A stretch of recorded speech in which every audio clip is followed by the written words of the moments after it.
everyone, and welcome to today's webinar on effective prosecution and enforcement strategies for management of trademark portfolio.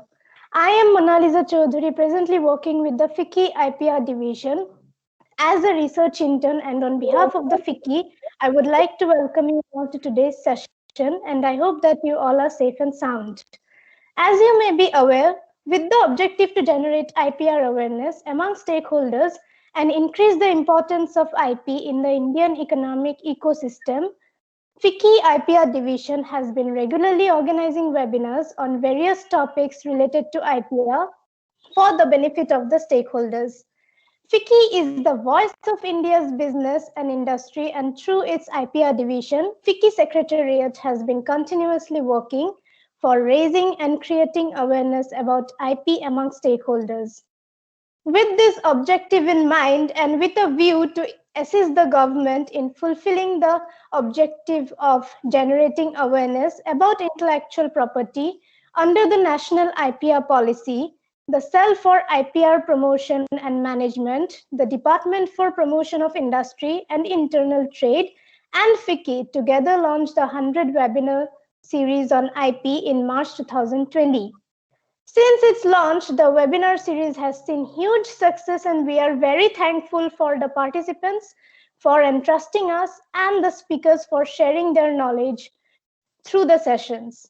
We are so happy to welcome you to today's session under the 100 webinar series titled Effective Prosecution and Enforcement Strategies for Management of Trademark Portfolio.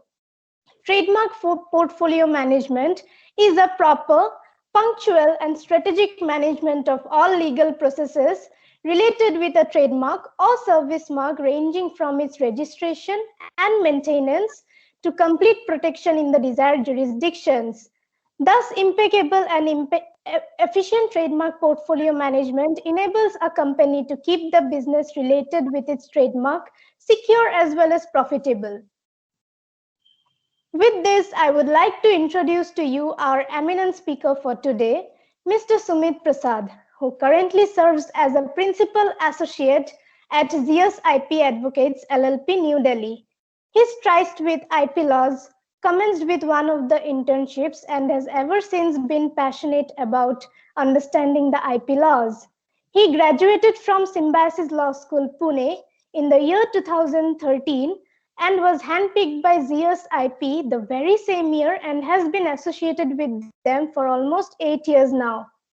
He works around various nuances of the IP law, including trademarks, copyrights, and industrial designs. His specialty lies in trademark portfolio management, which includes pre-filing strategy, prosecution hygiene, checks and strategy formulation, assignment and transfers, oppositions or cancellations, advisories, and formulation of enforcement strategies. His expertise extends to handling trademark work in the Indian subcontinent region as well, and has attained good experience in these regions in handling both prosecution as well as enforcement matters. His commitment towards learning has also driven him towards attending conferences such as INTA and World IP Forum, and is also an active member of the INTA Non-Traditional Trademarks Subcommittee. We welcome you, sir.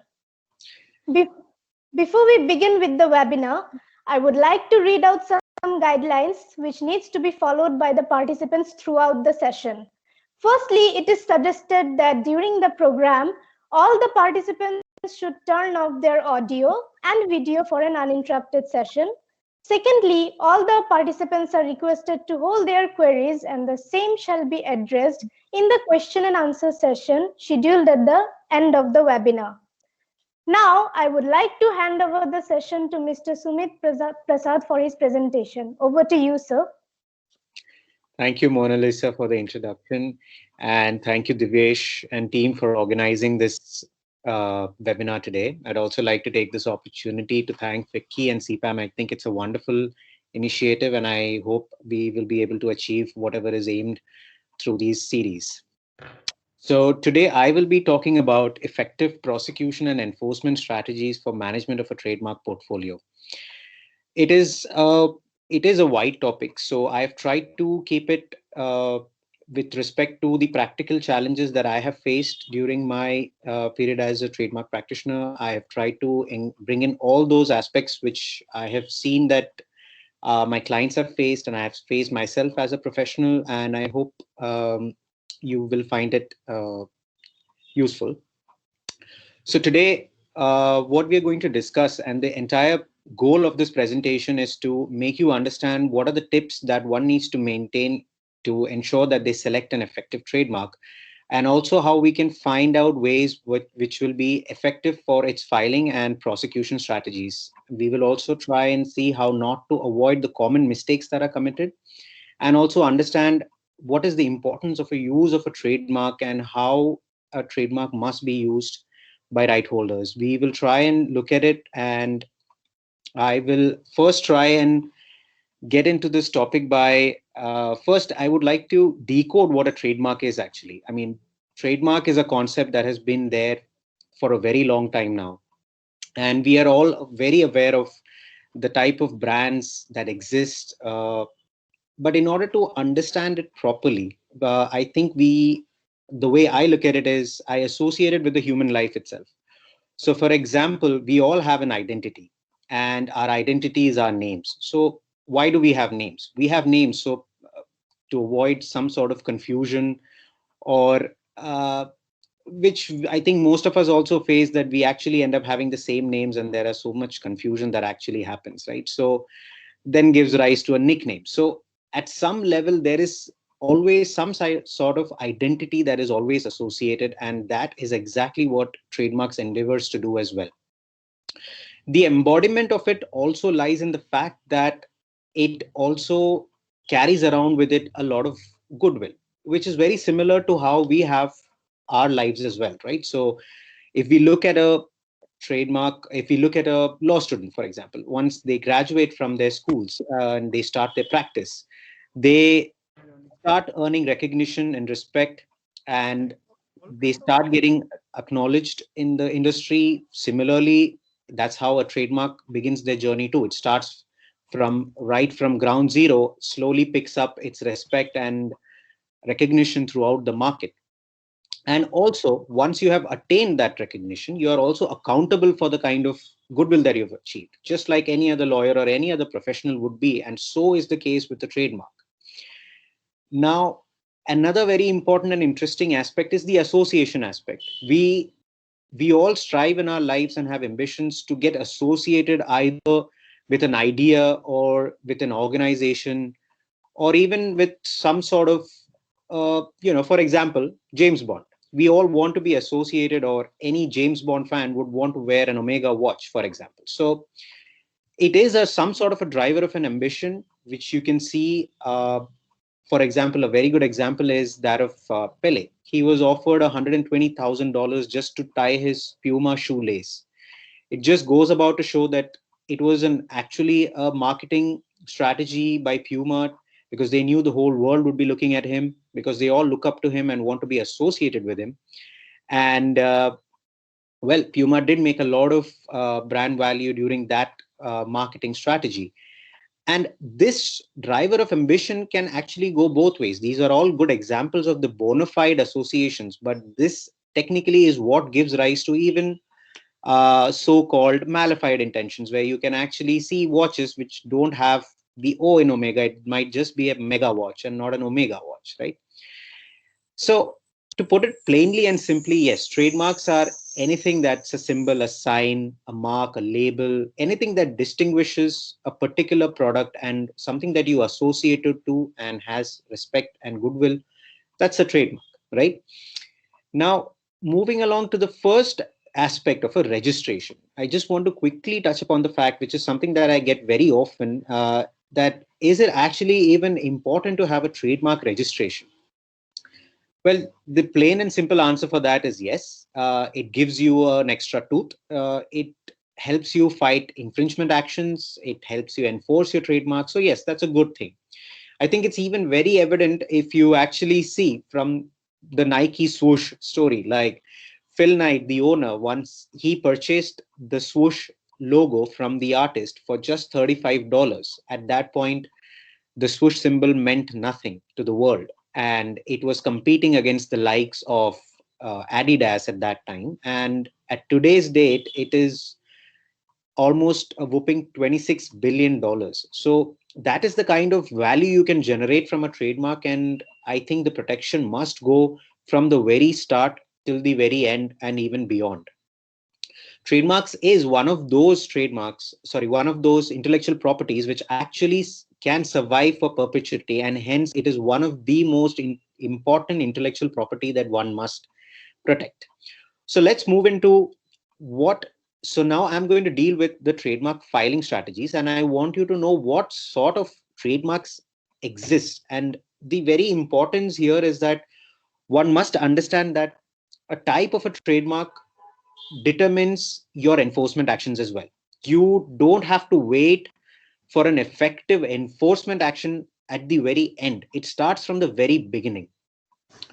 So there are four types of trademarks to be broadly classified. There's a descriptive mark, there's a suggestive mark, there's arbitrary marks, and invented marks.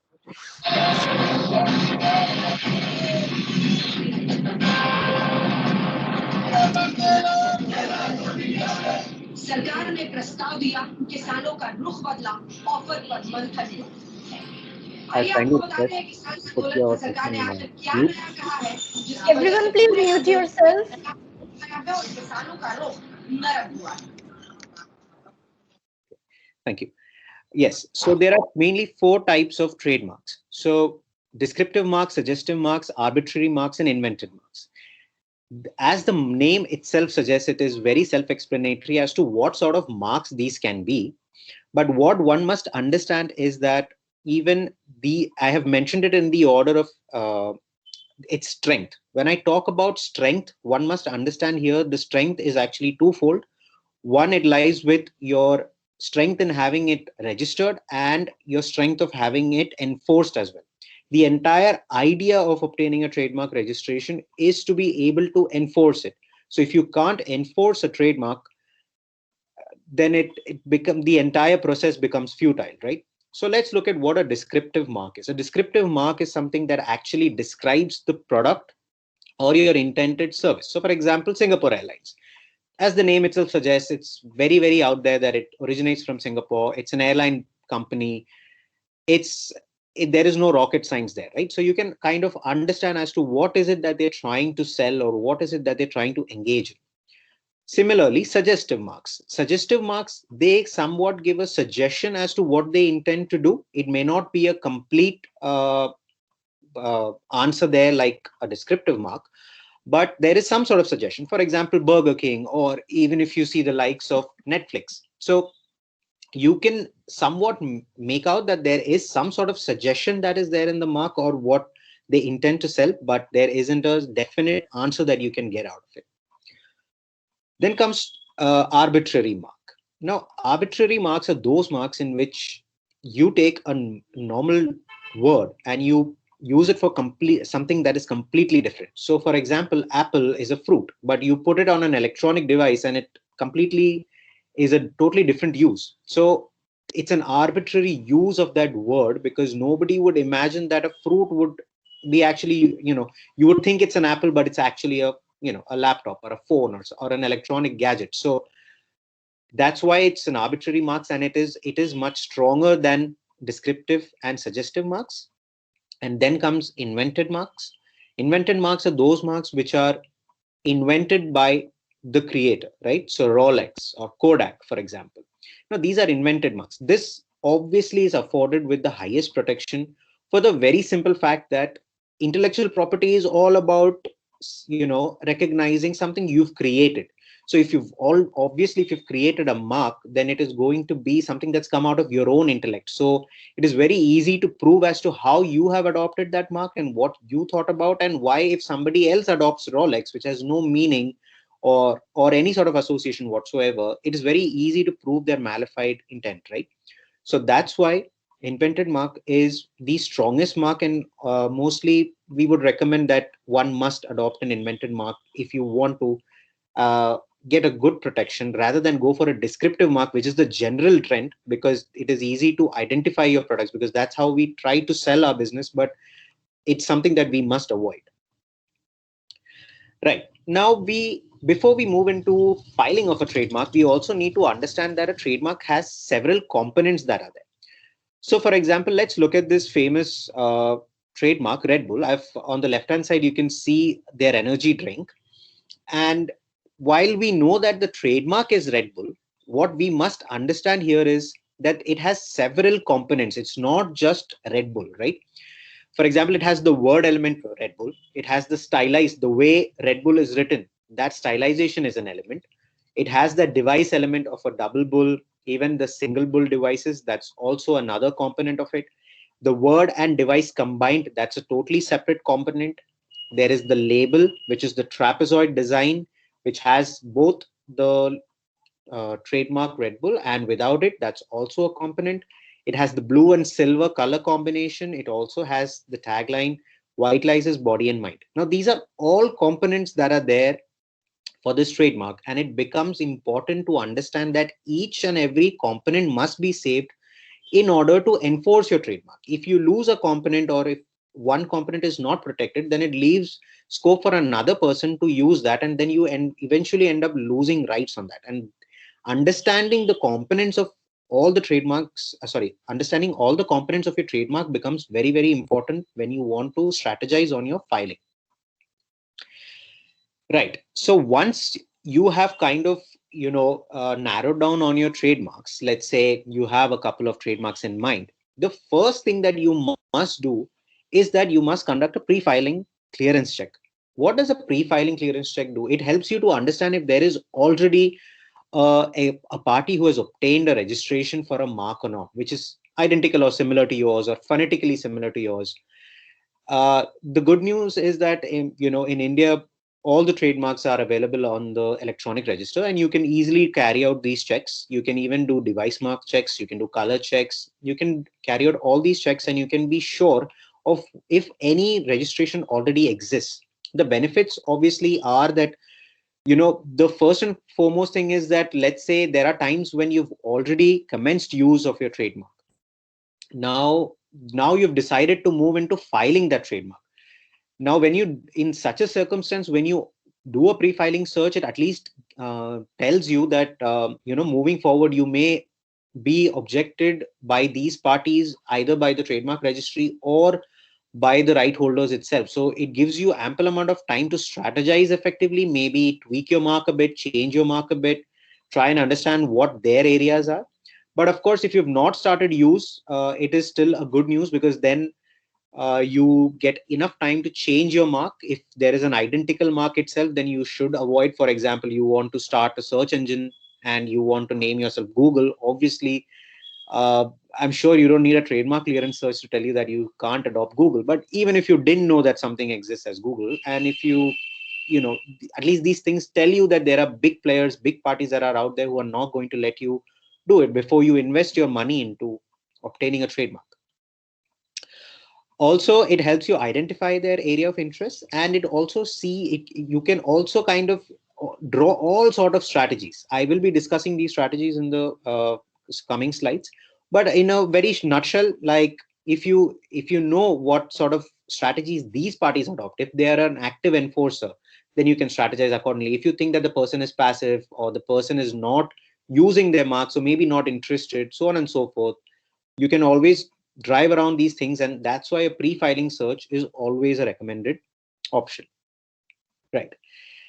Now, once you've decided and narrowed down on your trademarks, you've decided to file your trademarks. Now, these are the quick things that you need to keep in mind. So first, obviously, for the benefit of individuals and startups and MSME, the the trademark rules actually have reduced the fees for such individuals, and the fees is actually at 50% the cost of other large entities. So you're able to obtain these benefits as an individual, startup, or an MSME by claiming your applicant status, and it is one of the best methods you can reduce on your official fees as well. So that's something that you must be aware of. And these fees that I've mentioned is of electronic filing, which is a 10% discount. If you plan to file these physically, then they're slightly more expensive. One must also be aware of jurisdictions. So trademark registries are present across 5 jurisdictions: Ahmedabad, Chennai, Delhi, Calcutta, and Bombay. You can file in these jurisdictions. If you're an Indian entity where your principal place of business is, you will have to file it with either of these. That is, if you're based in Delhi, you will have to file it with the Delhi Trademark Office. But if you're a foreign entity, then it doesn't matter. Your agent, whoever will be handling your work, you can file it in any of these 5 jurisdictions. That should not be a problem. One must also be careful of filing for their translation and transliterated versions of their trademarks as well, as it's a mandatory requirement. Right. The next is you also need to identify your area of interest. So, for example, if you are engaged in clothing business, for example, your area of interest then would be class 25, because that deals with clothing, footwears, headgears, etc. So every good and services to the maximum extent has been divided in the niche classification, and it is divided across 45 classes. 1 to 34 are goods and 35 to 45 are services. You can pick whatever you need, whatever is your area of interest, and you can file it. You must avoid filing class headings, because the trademark registry generally objects to it, because you'll be trying to basically obtain registration for the entire class heading, which must be avoided. You can pick out exact specific things that you wish to deal in or that you're dealing in.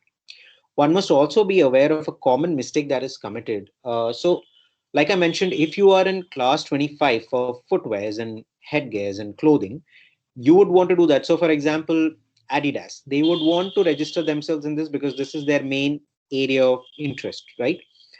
But for example, I'm sure they may also be engaging in advertising of their products. They may also be engaging in retail stores for their products. They may also have some sort of stationery with their letterheads and uh, allied products.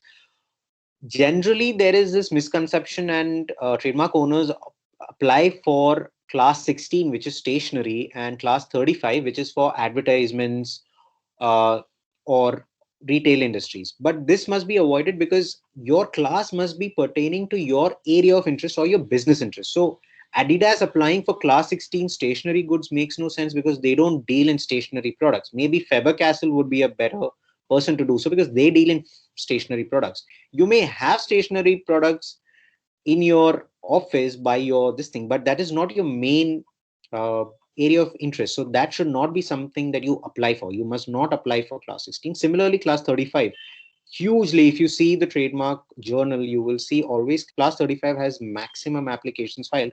But that is a class you must avoid if you're not into advertisement. For example, you may be advertising your products, but that does not mean you apply for advertisement. Maybe Ogilvy can file for it, because they create advertisements for other companies.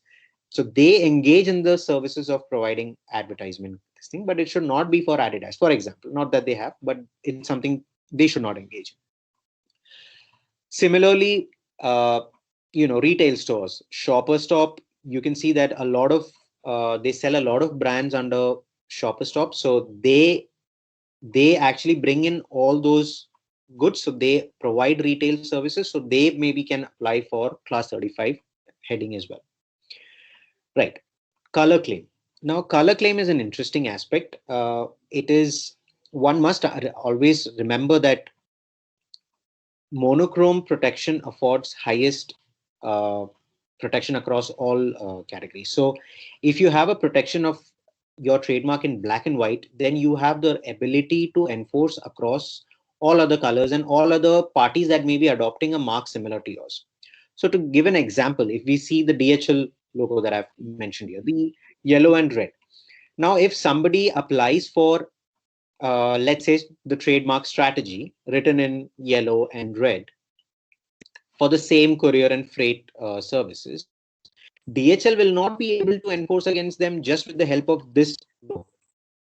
The reason being that, first of all, what we need to understand is that color combinations are protected. So one has to apply for the specific Pantone codes, and it must be just the representation of the colors that one must obtain registration for. And you can only get registration for the specific Pantone codes you have applied for. You cannot get for the entire spectrum of for example, the yellow and red. You can't get registration for the entire spectrum. It has to be very specific to what you applied for.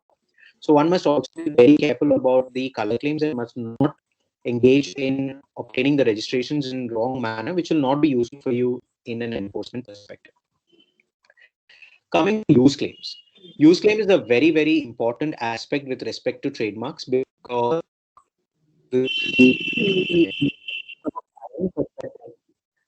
yes, it is not mandatory to use a trademark in order to obtain a trademark registration. Even if you haven't commenced use of a trademark, you can file it on an intent to use basis. But you must be aware, you must be wary of the fact that India is the first to use jurisdiction. So if a party is already using the mark but may not be on the register, the party can still have superior rights than you, even if you have a registration but have not commenced use. So use is a very, very important aspect. If when you're filing an application, if you have already commenced use, it is highly recommended that you file an application claiming that use in a DDMMYY format. And the Trademark Rules 2017 even actually mandates filing of a user affidavit along with the use claim in order for it to get accepted. Otherwise, there is good possibility that the Trademark Office may not accept such a use claim. You must be careful here of the fact that India specific use will be considered. While international goodwill and spillover reputation is also given credit in India, but in terms of from a very filing perspective, it must be India specific use. And you must also bear in mind that if you're using it for export purposes, but the goods are manufactured in India, you will still be able to claim that as a use claim in India. So I would like to move on to the benefits here, but I want to tell our participants here that I will be dealing with both these benefits in detail in the coming slides. But just to give you a brief this thing, the benefits, one is that it helps you establish acquired distinctiveness. I will deal with it ahead, and also combating conflicting parties. So like I mentioned, in a pre-filing check, if we've already come across a party that is on the register, but if we are already using the mark, then it will be a very good decision for you to put in your use claim, because that will predate the party's registration date, and the parties, if it predates the party's registration date and their use, then it will help you secure that registration as well, because you will be a prior superior right holder, because India is a first to use country. So that is something that one must keep in mind.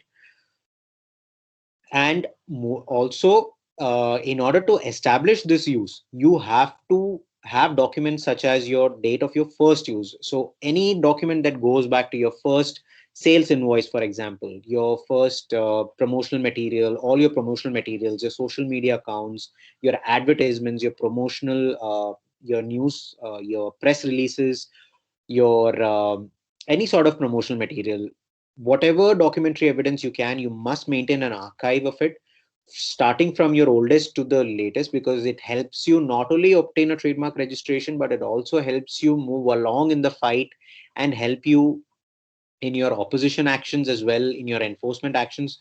And therefore, use is of supreme importance, and one must keep all documents in order. You should also try and secure registration in allied spaces like social media, domain names, even your company name register. All these documents will go a long way, as it will help you establish your goodwill in the mark. Okay, so once you've applied for a trademark registration with all these aspects that I've mentioned, the first thing that happens is your trademark gets examined. Now, trademark gets examined. The examination is a two-phase examination, in the sense that there are two facets to it. One is that it is examined on section 9, which is your absolute grounds of refusal, right? So let's quickly look at what absolute grounds of refusal includes. If your mark is devoid of any distinctive character, then that trademark will not be allowed to be registered. A very good example is, like I mentioned at the start of the slide, that descriptive marks are weak trademarks for filing perspective as well, like I mentioned.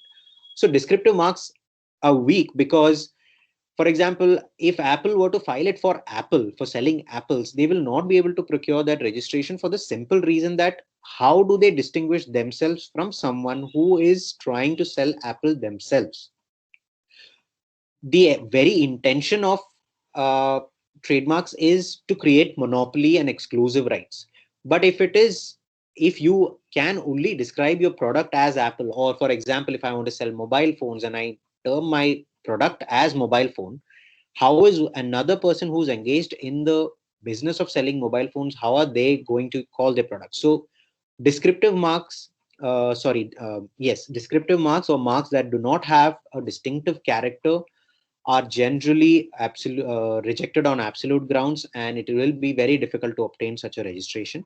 Similarly, marks which designate the kind, quality, quantity, intended purpose, and any other sort of nature of the goods or services are also objected. So, for example, if I want to apply for skin glow and the product I want to sell is a product which helps your skin glow, it is something again like your detox or detan. You can't use these words as your trademark for the simple fact that these are common words that are used, which kind of establishes the intended purpose of the product. So that will be something that another person in the industry also might want to use, and therefore you cannot obtain exclusive trademark rights for the same.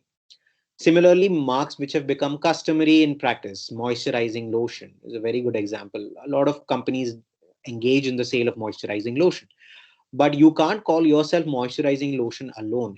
Again, you can't obtain a right for it.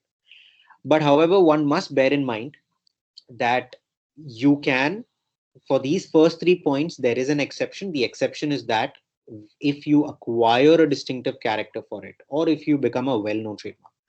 Now, like I mentioned in the use slide, that I would be dealing with acquired distinctiveness or secondary meaning. So if you use the mark in such a manner where you have gone on to establish your goodwill per se, and you've established over the course of use that you are now you have acquired a secondary meaning and people associate only you with it, then you can slowly start getting trademark rights in it. So for example, British Airways is a very good example.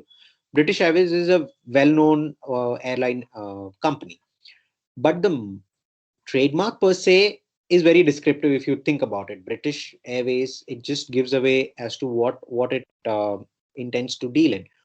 But the good point here is that they've used it for so long and it has acquired such a meaning that now it has acquired distinctiveness and it can distinguish itself from other parties in the market. Now the remaining points, you don't have this exception. You cannot rely on acquired distinctiveness for the remaining points. For example, deceive any mark that deceives the public or causes confusion. I'm sure that you are aware of various companies were trying to trademark COVID related trademarks. And so, for example, if I apply for COVID relief and it's for a face wash, which has nothing to do with COVID or anything, it would be something that completely causes confusion in the public. And that's something that, again, cannot be filed for. There are also marks, for obvious reasons, you cannot file marks which hurt religious sentiments or that are scandalous or obscene in nature. Also, marks which are prohibited under the Emblems and Names Act. The Emblems and Names Act, it has an entire schedule which has a lot of criterions, such as the Indian national flag or the United Nations logo. It has various things, the Ashok Chakra, Prime Minister, Mahatma Gandhi. You cannot use these symbols as your trademarks. These are absolutely prohibited under the Act.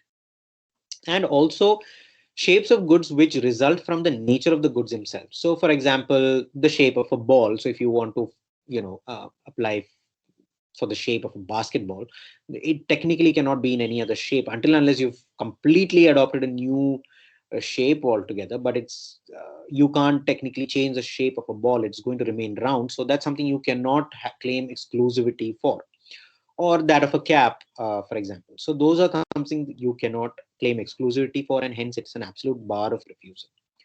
The other aspect is relative grounds of refusal. Now, in relative grounds, the question is not on the nature of the product. Sorry, It's not on the question of the nature of the trademark as is in absolute grounds of refusal.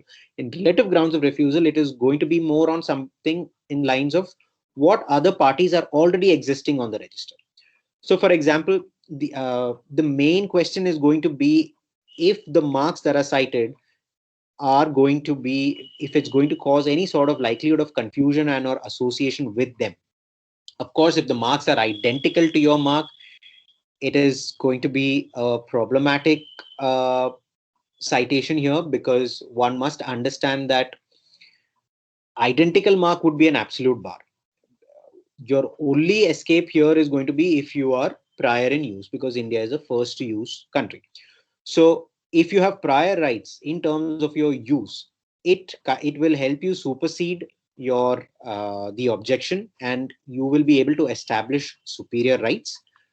And there is also an aspect of concurrent rights. So for example, if the party is registered and has been using the mark, let's say for about 10 years, and you've also been using the mark for about 5 years now, so you have coexisted on the space, the marks are similar, and you've also established your goodwill along the line, and the party has not taken any action against you, so you also have attained some sort of concurrent rights in the mark, which can be a very good argument to put forth to protect against this citation that may come across. You can also argue on difference in goods and trade channels. This is a good argument because one cannot technically obtain exclusive rights across the entire class, because a class can contain various other aspects. So for example, class 9, it has softwares as well as life-saving apparatus. So now if a software is cited against your mark and you are totally engaged for life-saving apparatus, the question of likelihood of confusion and or association does not arise. This gives you an ambit space to argue on differences of marks, and that is something you can actually rely on to get through this. But an exception that one must remember here is that of well-known marks. Now, well-known marks are afforded with the highest level of protection in under the Trademarks Act. And what a well-known mark does for you is that you can enforce across classes as well. So there is an entire well-known list maintained by the trademark registry, and if the cited mark is a well-known mark, then maybe this might not be your best argument. You can also explore the cited party's weaknesses. So what have they mentioned in their defenses at the time of their examination? Have they relied on difference between marks? If there were any similar marks cited in their examination report, and if they have relied on difference in marks, for example, that may be a good argument for you as well. And that is something I would urge our participants here to refrain from submitting arguments on difference of marks, because it actually would act as an estoppel for you as well in your future enforcements. So if you think a mark that is highly similar to you, if you argue that the marks are different to yourself, then you will be kind of shutting yourself from taking up that claim against another mark in the future as well. Another good way to look at it is to look at the level of dilution that exists in the trademark register. So for instance, if the prefix or the suffix of the mark, there are various marks, if there already exists, then obviously the party that is cited against you can't be the only party that can get monopolistic rights in that mark. So one must look at various strategies that they can adopt in order to overcome this in their prosecution, and must be handled very properly. And of course, I would actually recommend that the minute you get an examination report, the first and foremost thing what that actually one must do is to look for its validity. So there are so many times that in the examination report, for example, a registered mark is cited, but actually the mark is not renewed, or the party has cancelled the mark, or somebody has filed a cancellation and there's an IPAB order uploaded saying that the mark is needed to be removed, but the status still reflects as registered. So you must thoroughly look at the objections as well, and not just go by the status mentioned in the examination report. There may be abandoned marks, removed marks. All these marks don't act as a valid qualifier against your trademark, and you must be very, very careful of these things. Now, from an enforcement perspective, when you see these trademarks, so again, enforcement would also be divided into your rights, right? So you'll have to weigh and see what is your leverage here. Are you a prior right holder? Do you have extensive use? Are you a superior right holder? If you are, then you must go on the offensive, right? So you can strategize. So for example, you may be a superior prior user, but you've just applied for your trademark registration, and now you have a registration that is in front of you. But the party is technically subsequent to you, probably even malafidely adopted from you. So you can explore rectifications actions. It is possible you can file for rectifications, or if that party's mark is also to be advertised, you can also explore opposition actions against this party. You can oppose their trademark and ensure that it does not exist on the register, clear up this thing. You can also send them cease and desist notices and try and obtain undertakings from them. Probably the party may give up their use, some sort of a plea bargain where they may give up their use if they have, considering your superior rights, or if they don't have use, they may just give it up, probably abandon their application and give you an undertaking not to use it. These would be very good strategies for you to actively enforce it. And actually, you can even look at acquiring such marks. Maybe a party was using a mark, but the party is no longer interested in using the mark anymore. And that would be a very good opportunity for you to probably even acquire that registration. So these are all offensive strategies that you can look at. Or, of course, if you are on the defensive here and you don't have uh, superior rights, then like I mentioned that you go on your concurrent rights, and if you don't have concurrent rights, then you can even approach the party for a coexistence or a consent, so to say. So there is an option where you can actually obtain a consent from the cited party and present it to the registrar and tell him that you have obtained a consent from them and they don't have an objection with you. But obviously you must be very careful with this strategy, because it can obviously open up doors for you to get opposed, because the party may then get aware of you and then may actually come across you. So uh, you must be very careful while you adopt these strategies. But a word of caution here would be that you must undertake all active measures to ensure that if you were the minute you become aware of a party's conflicting use or registration, then you have to be extremely careful about how the party is using the mark, and you can't just let it go, because then you have your knowledge of that party, and then you can't just keep quiet about the use that you've come across or the registration you've come across. You will have to take active steps to enforce against it, because if you sit on it, then it would lead to that party also acquiring rights. And then again, like I mentioned, the entire aspect of a trademark is to claim monopolistic rights. If you don't end up getting monopolistic rights, then there wouldn't be, it would be counterproductive to actually obtain a trademark registration. Right. So before I conclude, I just want to mention here that there are a few common mistakes that one can avoid. That is that obtaining a trademark registration technically is not the end. It is just the beginning, right? Because like I mentioned, that the minute you obtain a registration, then the responsibility and accountability on your end becomes multifold. You will have to adopt severe measures to ensure that the trademark is protected properly.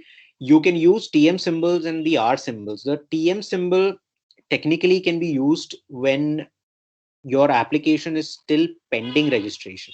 But the good point of this is that you can actively show that you are interested in obtaining rights in this trademark, and this is your trademark, and it also kind of gives some sort of faith or recognition for a consumer as well, and it also helps build your goodwill. So tomorrow when you are actively fighting in an enforcement matter and you show your use of the mark, to show that you've used it very diligently with the TM symbols before registration and with the R symbol after registration, it kind of shows as to this is your trademark and you have all rights, you have all intentions in protecting your trademark, and it may also keep the other third parties infringers at bay from adopting such a trademark. You must also use all sorts of disclaimers that clearly spells out your intellectual property rights. So this can be in terms of your packaging. You may have noticed that people write, brand owners write, they have these wordings that this an exclusive trademark property of such and such proprietor and so on and so forth. You can even include these wordings in your websites, which will prevent parties from using your intellectual property rights. At the same time, it is also very important for you to distinguish between what is your trademark and what is your intellectual property that you're trying to claim rights in. You must also avoid genericide of your trademarks. Now, escalator, that we all know, was actually the name of, it was for an lift. It was not meant to be used so on and so forth, or so dilutely for lifts and all sorts of machines that we see that actually can take you from one floor to another, is called an escalator. But that was not the purpose. Similarly, for your Velcro, your Kleenex, Band-Aids, these are all good examples of how a trademark registration was obtained, but they were unable to protect this trademark, because of which it got so diluted that they had no choice, but it came into common market, right? So anybody can now use these terms, which would be, again, counterproductive, because your trademark is your exclusive right and you cannot allow other people to use it. So you have to be very careful of the way you use it. You cannot. So for example, to give you an example, it would be incorrect to promote, to say, uh, why don't you do a Google search, or it would be better to say it as, why don't you conduct a search on Google, and not use it as a verb rather than keep it as a noun and keep its identity intact.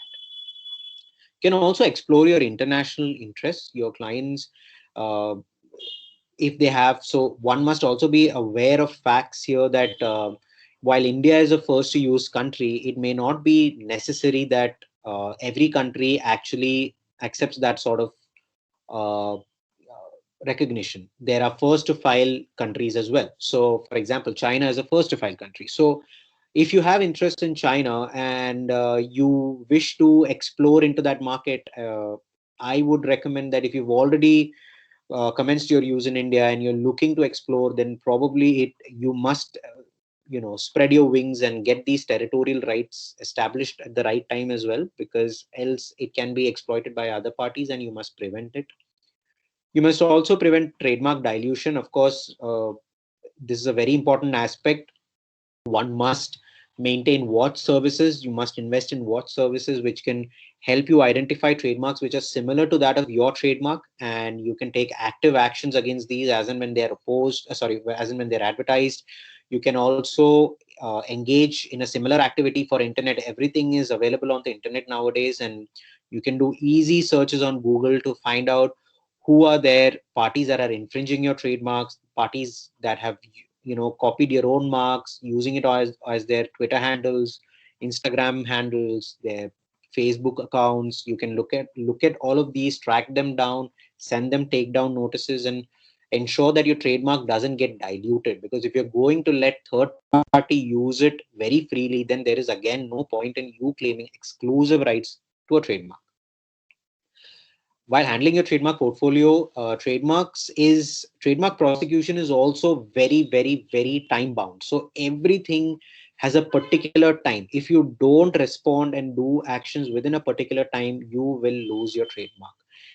Now that again becomes counterproductive, because if you go through all the hurdles and you manage to obtain a trademark registration, but if you can't renew your trademark on time, which is 1 year prior to the expiry of renewal, then your entire action becomes futile. Of course, you have a 1 year restoration period, but beyond that, you do not have any other chances to obtain it. So your trademark will just fall through, and it will again be open to public, and you will have to again reapply and again go through this entire process, and that would not be good for your prosecution hygiene. Also, last but not the least, trademark is vulnerable to non-use in 5 years and 3 months from the date of registration, which is the sealing date of your registration certificate. One must be very, very careful here of the fact that while India is first to use country, and of course you can file an application on intent to use basis, you must put your trademark to use at some level. If you've not been able to use that mark, of course you have a certain level of leeway in terms of your exceptions, such as if there is a regulation that prevents you from coming into India or doing business in India, or if you have the bona fide intention but you've been unable to start business for whatever reason. These reasons are good, but it is still recommended that you can actually do a bit of a soft launch, and you can actually keep your mark alive and active here and there to show a bit of use. So this use that you have to establish technically is only about a day or two is even good enough, because even a bit of use to show that I have all intention to use that mark technically goes well for your non-use cancellations as well.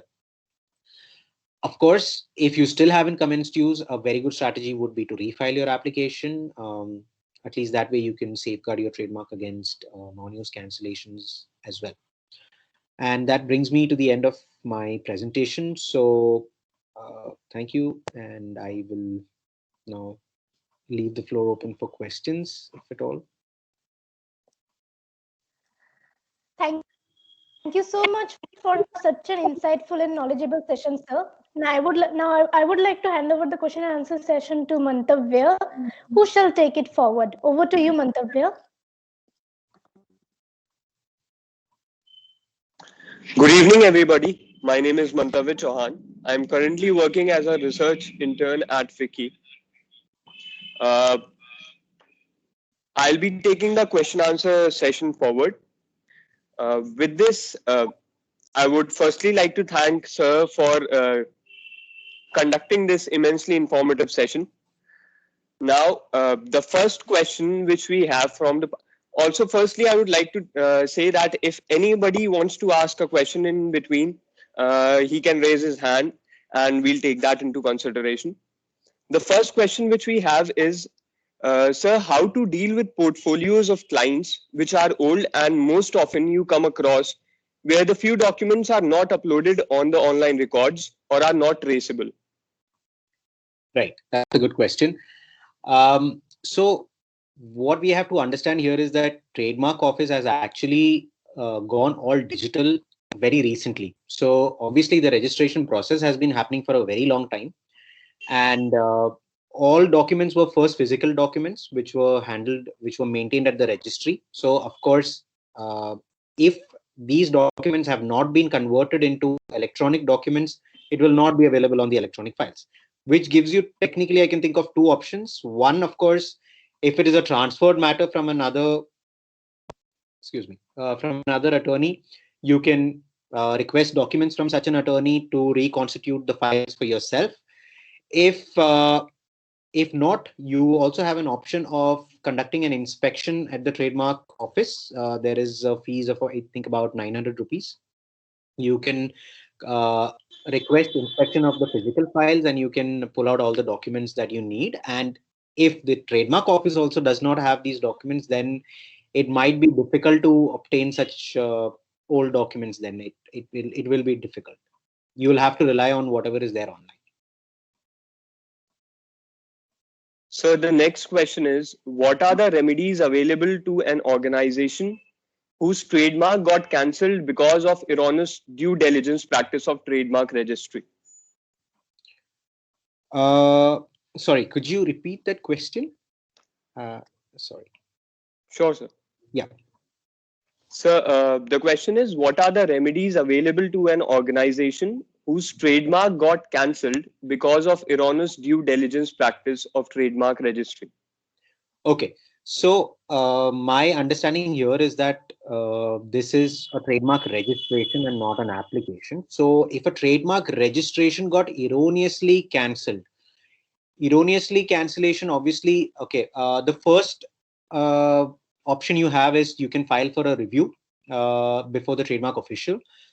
Of course, these actions are time bound. So I think you have about 30 days to file for any sort of action at the trademark office to obtain a remedy for this. And then you can engage with the official and try and revive your registration if it is erroneously cancelled. If that doesn't work out, you can file an appeal at the IPAB within 90 days and try and reason and see as to why this needs to be reinstated.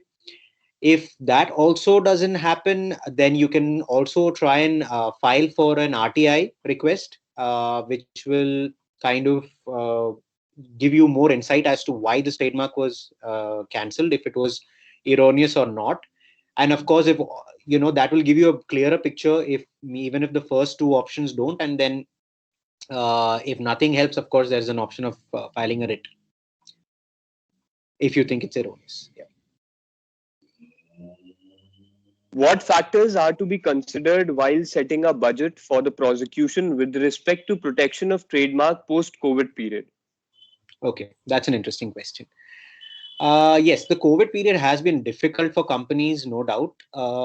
Budgetary constraint has to be there. So I would think that the idea here is you will have to evaluate as to your pros and cons. So what is your priority? If you think that a trademark, so if you are a company that has multiple trademarks, and if you think that maybe after in this post-COVID era that you don't want to use a few of your products or services, then maybe you can let go of those. So the first thing would be to maintain your trademark. So how are you effectively maintaining your already existing portfolio?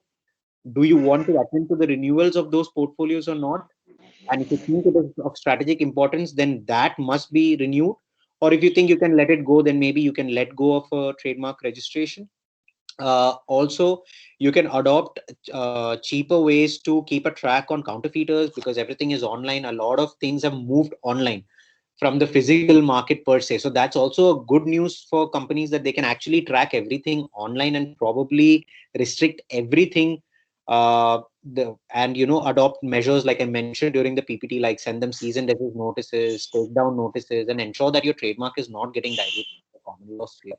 That's something that companies can look at. Thank you so much, sir. So the next question is managing opposition. Uh, with respect to managing opposition, and what type of evidences are sufficient during evidence support of opposition or application?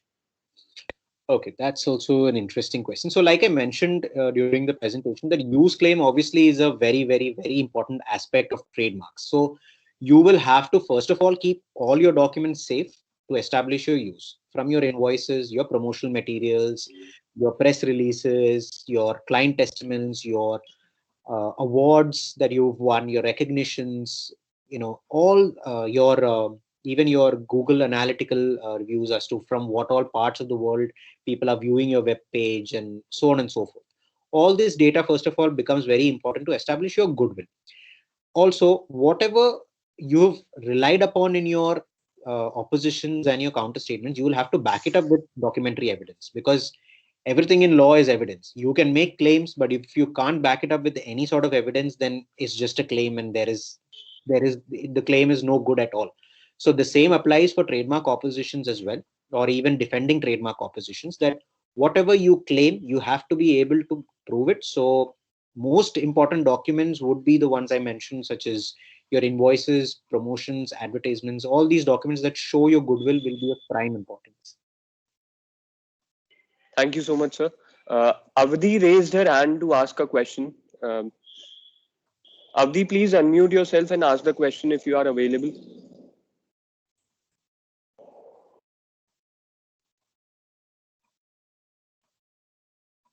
I don't think she is here right now. Okay. So we'll move on to the next question, please. Sure. What should be the ideal pre-prosecution and prosecution strategy in case client wants to go for rebranding? Okay, that's a good question. Okay. I don't think a lot of things change. It again remains very basic and fundamental to the aspects that I've already covered, in the sense that your rebranding strategy will also be very similar to your pre-filing strategy. So you're looking at a new brand. So you have to see what sort of measures you can take, who is already in the market for those products, what does your competitor use, if your trademark is going to be conflicting with anyone. So all your pre-filing checks and internet checks and investigations, all of these things needs to happen. Secondly, comes to the main point as to rebranding. Why are you rebranding? So that is a very important aspect also that you have to touch upon. So if you are rebranding because you got into a legal tussle, then of course the most recommended thing would also be to ensure that, again, relook at your competitors' products, especially the one who's going active against you, and see that you're not infringing any of their already existing marks, and probably even engage in a sort of an informal communication to say that we are looking at these, and if try and get their approval on those.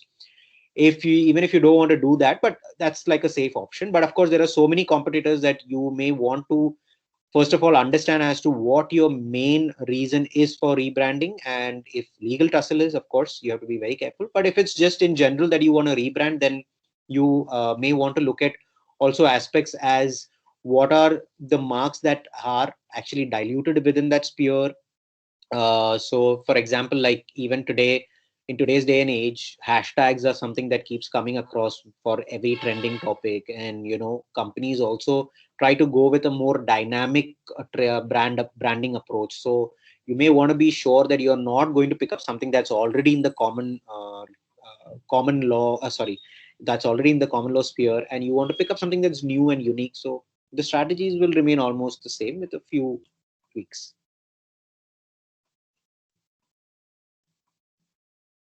I think you're on mute, or I can't hear you.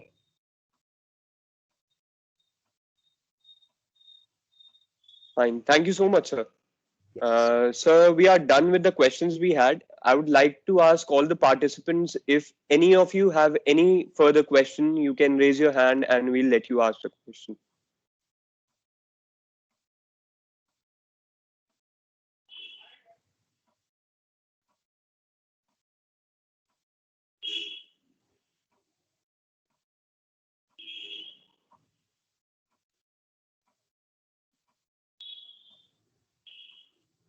All right. So with this, we come to the end of today's webinar. On behalf of Vicky and all the participants, I would like to thank you, sir, for this immensely informative session. Thank you so much for clarifying our doubts and resolving the queries with utmost patience. Uh, Thank you to all the participants for making this session a huge success. Also, the link of the feedback form has been provided in the chat box, and we request you to please fill it up and help us in further improving the quality and standards of these sessions.